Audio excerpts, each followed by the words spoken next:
আমাদের গ্রামে একটি পুকুরের বাঁধ ভেঙে গেছে। আমরা গ্রামের সরোজ ব্যানার্জির কাছ থেকে একটু সহযোগিতা চাচ্ছি। আমাদেরকে বলছে যে এই ভাঙা পুকুরটা পাইলিং করে দেবে বলছে, ইট দিয়ে গেঁথে দেবে বলছে। এখন কী করে দেখা যাক। এখন আমরা যাচ্ছি রাস্তার দিকে। এই সব ভেঙে গেছে, আমি যাচ্ছি, আমি আসছি ভাঙার উপর। এই ভাঙার উপর দিয়ে আমরা যাচ্ছি, এই আসছি। এইসব ভেঙে গেছে, দেখুন ওই ভেঙে গেছে, এই ভেঙে গেছে। এই পুকুরে প্রচুর মাছ আছে। এই পাইলিংটা ভেঙে পড়ে গেলে মাছ সব মরে যাবে।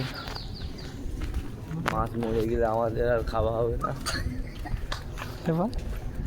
আমাদের খুশিটা হাসছে, আমি কথা বলছি তাই। এইটা খালি ভাইরাল। আমরা এই যাচ্ছি, এখন যাচ্ছি দোকান মুখো যাচ্ছি। আমি এই দেখুন প্যায়রা খাচ্ছি,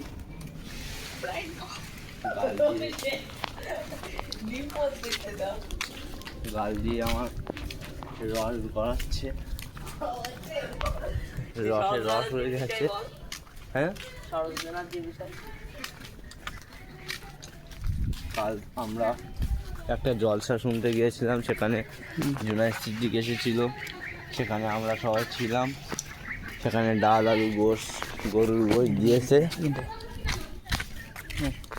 ডাল, আলু, গরুর গোশ দিয়েছে। আমি এখন যাচ্ছি, কাজ করতে যাচ্ছি।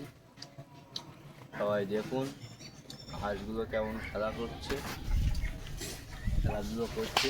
আমি প্যারা খাচ্ছি। সো গাইস, পরে দেখা হবে। নামাজ পড়তে যাবে তোমরা সবাই।